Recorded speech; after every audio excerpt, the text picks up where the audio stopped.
Karon katungod kauban nato ang Ginoo. Igsoon ang trabaho ni Satanas dinhi sa kalibutan natong basahon sa Juan 10:10. Muna ako paborito nga verse. Juan 10:10. Apan ang kawatan mo anhi aron lamang pagpangawat, pagpatay ug paglaglag, mianhi ako aron pagbaton kamo, makabaton kamo og kinabuhing madagayaon. So ingon diri ang kawatan, ang gisulti diri nga kawatan si Satanas.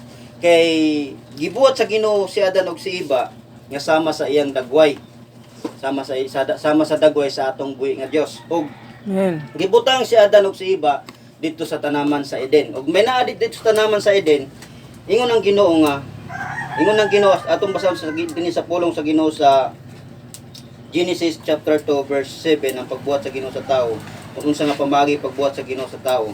Unya mikuha ang Ginoong Dios og yuta og nagbuhat siya og tawo gikan niini. Gihoy pa niya ang buho sa ilong sa tawo sa gininhawa ang nga naghatag og kinabuhi og ang tawo nakabaton og kinabuhi. So kita day nga tawo gigama ta sa Ginoo nga gikan sa yuta, no? Munang giingon pag mamatay pud ka paingon ta sa yuta, ikaw gikan sa yuta, balik pud ta paingon sa yuta. So grabe ka hibulungan sa Ginoo, nagkuha lang siya yuta, nagpormag yuta, giporma niya tawo og nagtaog gitagaan og kinabuhi. Og ingon diri sa 9, gipatubo sa Ginoong Dios ang tanang matang sa mga kahoy nga maanindot og mamungag mga bunga nga maayong kanon sa taliwala sa tanaman diha sa kahoy nga naghatag og kinabuhi og ang kahoy nga naghatag og kahibalo unsay maayo ug unsay dautan. So diha day sa tanaman sa Eden nga gibuhat sa Ginoo, dagan gibuhat sa Ginoo. Unsay paborito niyo nga prutas? Bungang kahoy. Apple. Apple paborito niyo nga prutas? Wala sunis. Sunis. Imo alin? Mangga. Asa na to si Kian? Imo ba sa imo paborito nga prutas? Ako, ang kanang mukatay sa lasang, ang ngalan sa mua is paling. Paling. Paling imo brad. Lami na kayo ang ano. Kalimot na ko. Rambutan.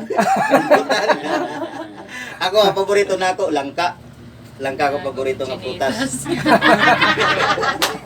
Langka imo ate unsa te? Ako, anong boy? Lumboy. Lobon. Lobon ba? Lobon. Karon lang ko nagakuan lubo. Oy, nahapit na ba na? Ito, kamayo. So, gibuhat sa Ginoo sa dito sa tanaman sa Eden ang mga kahoy nga manindot ang bunga, laming kanon. Pero doon na dito'y kahoy nga sa taliwala niini nga ingon pa dito ang Ginoo nga makahatag og kinabuhi ug makahatag pud sa atoa og tama o mali, makabalo to sa tama o mali. Muning gingon sa Ginoo dito sa ila sa kay Adan ug sa kay una ni gisultihan si Adan kay sa ato pangatay mo pagibuhat sa Ginoo si Iba. No, si Adan pa lang ato nang gibuhat sa Ginoo. Og ato nga tay kay palang nakita ba ni Satanas kini ako lang kini siya nga kuan siya na isulat diri sa Biblia pero sa uban ani nga istorya sa panahon ani nga panahon nakasala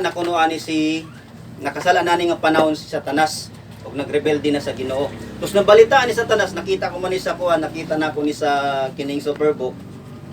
Nakasala nato nga time si Satanas, tus nakita ni Satanas nga dunay ang Ginoo gibuhat dito sa tanaman sa Eden nga tawo. Special atubangan sa Ginoo o kay tungod kay suko kayo si Satanas, gibuhat ni Satanas, isulod siya sa kanang gitawag nga bitin. Nga ingon pa diri sa 3 nga sa tanang mananap nga gibuhat sa Ginoo sa Ginoong Dios ang bitin mao ang labing limbungan. Gipangutana sa bitin ang babae, gidid-an ba di ay kamo sa Dios pagkaon sa bunga sa tanang kahoy. So bago ta mga to ani dito ato gikuan dito tong kaya ako nagingon man ko ganiya nga ang una nga gibuhat sa Ginoo ang lalaki. So asa manggikan ang babae? Sa inyo Sa lalaki. Amen. So, kabalo ko tani sa istorya no kay nagihan na nakuha na nato ni sa una. So ang babae gikan sa gusok sa lalaki. So ngadto na ta nanong nakasala ang tao nanong misulod ang sala sa kalibutan mo ni dire. Ingon diri sa dos mitubag ang babae makakaon kami sa mga bunga sa tanang kahoy, sa tanaman, gawas sa kahoy nga anaa sa taliwala niini. Gidid-an kami sa Dios sa pagkaon ug bisan gani sa paghikap ni ana sa ni anang kahoy kun supakon namo kini mamatay kami. So sa inyong pagkita pag mukaon sila atong atay mamatay dayon sila. Katong gidili. Oo katong gidili. Dili. Kuan makakaroon sila no o kuan makabalo sila. Ay murag kuan man to. Sa istorya to mao may katong bansanas nga ilang ika mamatoy. Nagpakuan nila nga buhat nila nga ang sala og dili. Pero ang ingon diri bunga lang sa kahoy wa buwag isulti diri unsa nga prutas. Wala katong gidili. Oo, katong gidili. Oh, prutas lang. Kay mo na po sa una ako nabaluan nga unsa na nga prutas ang giingon din na sa Biblia. Ingon po may nay nag-ingon nga mansanas kuno. Napoy nag-ingon maumora kuno purmag sa mansanas. Og para makaana ta mangutanan ta kay pastor kay sa mananing na sa imo pas. Kuan siya kanang silent ang Biblia may tungod ana pero kuan lang siya ingon siya nga ang term bunga sa kahoy nga kuan. So kuan lang na sa ato ang apil na siya sa ato ang mga katigulangan sa una nga ang ilang pagsulti is mansanas pero wala siya nga dili siya mansanas. So bunga sa kahoy ang gigamit. Salamat pas. So ingon diri sa 4, mingon ang bitin dili tinuod nga mamatay kamo. So kabalo man gud nga ang bitin pag mukaon sila ana dili sila mamatay. Ang gisulti dito sa Ginoo nga ingon ang Ginoo nga pag mukaon mo ana nga prutas mamatay kamo ana dayong adlaw. Ang buot pasabot ato spiritual. Mamatay sila spiritually. Ang ibig sabihin nga ang ilang relasyon sa Ginoo mamatay, mawala para sa to pag makasalata ang atong relasyon sa Ginoo. Ibig sabihin sama sa gisulti sa Biblia, ang tao nakasala ug tungod sa sala nahilayo sa himaya sa Dios. Patay ta atubangan sa Ginoo. So ingon din ni sa dili na tinuod nga mamatay kamo. Kani ba si Satanas isama sa gisulti nato ganiya nga si Satanas nga ningani sa kalibutan naron sa pagpatay, pagkawat o pagsira. Ingon diri nun nga mingon si ang bitin nga dili tinuod nga mamatay kamo. 5 ingon diri.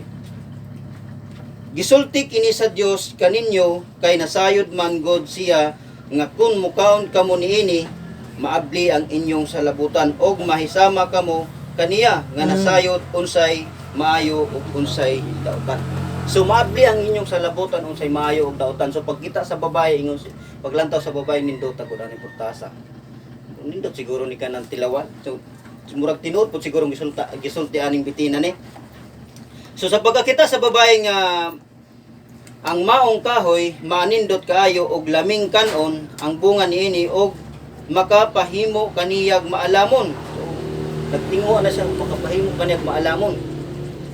Mikuha siyag bunga og gikaon niya kini unya gihatagan niya ang iyang bana og mikaon usab. Siya pagkahuman gayud nilag kaon naabli ang ilang salabutan og nakita nila nga hubo di ay sila busa na naghimo silag mga tapis gikan sa mga dahon sa kahoyng igira aron itabon sa ilang lawas. So nakasala na atong tao dito atong nga time. So mao ni sulod ang sala sa kalibutan tungod sa pagsupak. Sa inyong pagkita nano kay gisupak Manila nano kay nisulod ang sala dito siguro wa sila linglangan no sa yawa, dili sila makasala. So unsay dapat unta nila kung ikaw sa sitwasyon ni Adan ug ni Eva, unsay imong dapat buhaton ato nga time dito? Kung ikaw sa sitwasyon ni Eva. Siguro ang giingon sa Ginoo dili nila ipahilangtan dili dapat pa dili mabilang ka. Kuan. Nindot unta kun mao tong ilang gibuhat. So wa man ta kabalo sila. dunay gitawag nga gitugot buto sa Ginoo. Kay kita nga tawo dili man anta ang Ginoo dili pwede ang Ginoo nga butan niya ang tawo. No? Tamo anak. Para sa ato aron, sa atong pagkinabuhi karon. Kabalo ta sa tama o mali. Gisultihan na sila sa Ginoo si Adan ug si Eva nga kadtong nga kahoy bawal kanon. So do na kanay freedom. Dili ta robot nga para ang Ginoo mo'y magkontrol sa ato. Di ba? Kay bisag galing unsay gusto nato natong buhaton karon, unsay gusto nato buhaton, kaya nato buhaton. Pero ingon si Lord, ayaw ninyo buhata ang mali. Dunay gipasidahan si Ginoo ang Ginoo. Kung buhaton ninyo ang mali, Morning resulta. Paingon ta sa kalaglag.